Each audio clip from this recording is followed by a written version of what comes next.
कि बड़ी रानी का दुहागी महल पास में ही है, आज रात का समय मैं वहां बिताऊंगा जाकर के। तो साथियों, किस तरह से दुहागी महल में पहुंच गए और जाकर के दरवाजे को खटखटाया।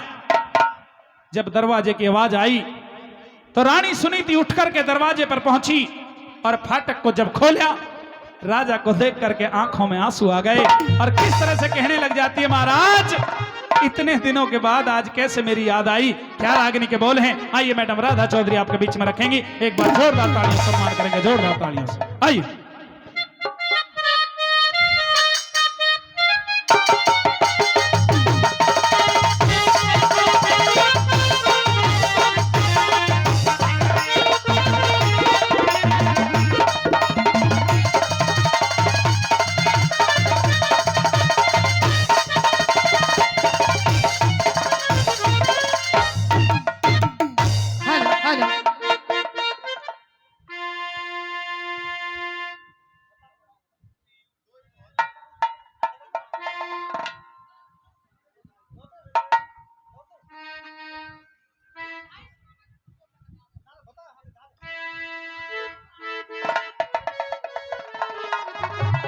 हेलो, आइएगा। कैसे रानी सुनीति क्या कहती है सुनेगा।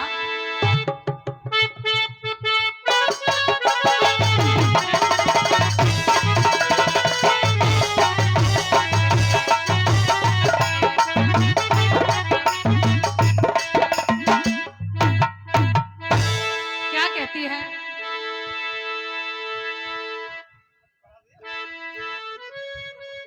क्या कहने लगी सुनेगा। हे रसूती उठ के देखने लागी,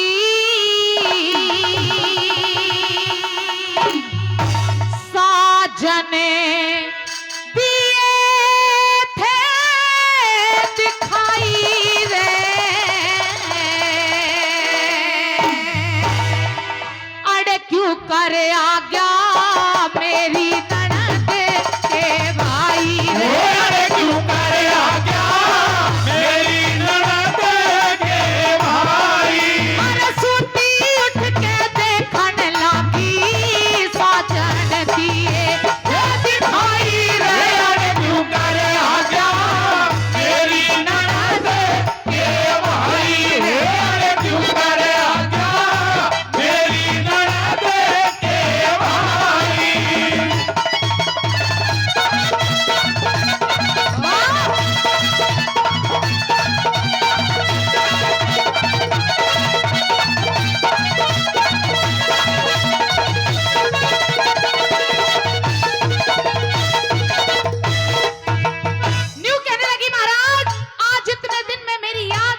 कैसे आ गई, कैसे क्या पूछने लगी, क्या बताने लगी सुनेगा।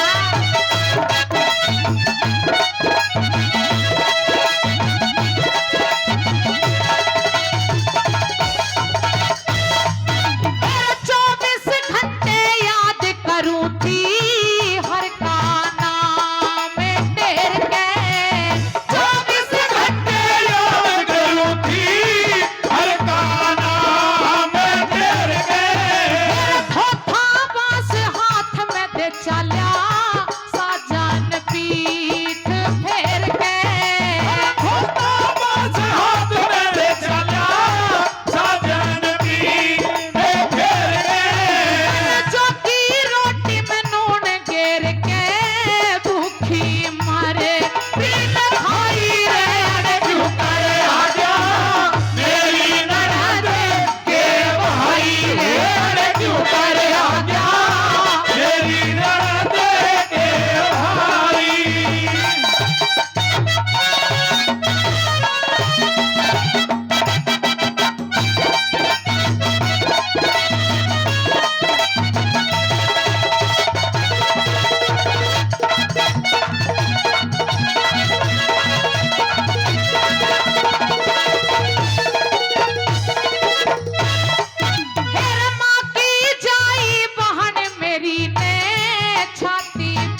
रागनी हुई है, सब पे 100-100 रुपए का पुरस्कार दे रहे हैं। बार बार धन्यवाद करते हैं, बहुत बहुत शुक्रिया। आइए कैसे क्या कहने लगी रानी सुनी थी।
कि दूसरी शादी मेरी ना कराएं, लेकिन मैंने आपकी एक नहीं सुनी। अंतिम कली के जरा क्या कहती है।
आइए साथियों,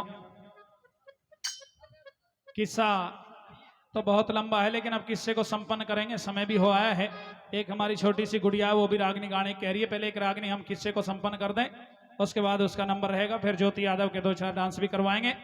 तो साथियों, रात का समय बड़ी रानी के साथ में राजा उत्तानपाद ने बिताया।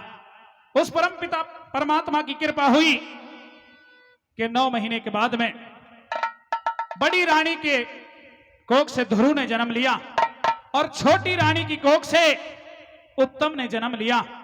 धीरे धीरे समय बीतता गया। बच्चे थोड़े थोड़े जब किशोर हुए तो एक रोज ध्रुव अपनी मां से पूछ रहा था, मां हम कौन हैं, यहां क्यों रहते हैं और मेरा पिता कौन है। तो रानी सुनीति बता रही थी, बेटे तू एक राजा का लड़का है। कि मां अगर राजा का लड़का हूं तो फिर हम यहां भिखारियों की तरह क्यों रहते हैं। बेटे बहुत लंबी कथा है, मैं तुझे शॉर्ट में बताती हूं कि जो इस नगरी का राजा है उत्तानपाद, वो तेरा पिता है और मेरी छोटी बहन ने मुझे दुहाक दिलवा करके इन महलों में तड़पने के लिए छोड़ दिया। साथियों, जब ध्रुव ने ये बात सुनी, उसी टाइम दुहागी महल से निकल के और दरबारों में पहुंच जाता है, जहां राजा उत्तानपाद अपने सिंहासन पर बैठे थे। जाकर के राजा की गोदी में बैठ जाता है। छोटी रानी सुरुचि भी पास में बैठी हुई थी। जब उसने देखा कि कोई बच्चा आकर के राजा की गोदी में बैठा है, उठकर के रानी ने और उस बच्चे को लात मार दी कि तू कौन है, कहां से आया है और क्यों राजा की गोदी में बैठा है। साथियों, जब इतनी बात राजा उत्तानपाद ने देखी तो अपने आप को रोक नहीं सके और किस तरह से राजा के और छोटी रानी के सवाल जवाब होते हैं। किस्से की अंतिम रागनी आपके बीच में रख रहे हैं। मैं चौधरी मेरा साथ निभाएंगे। एक बार जोरदार तालियों से सम्मान करते हैं, जोरदार तालियों से। आइए।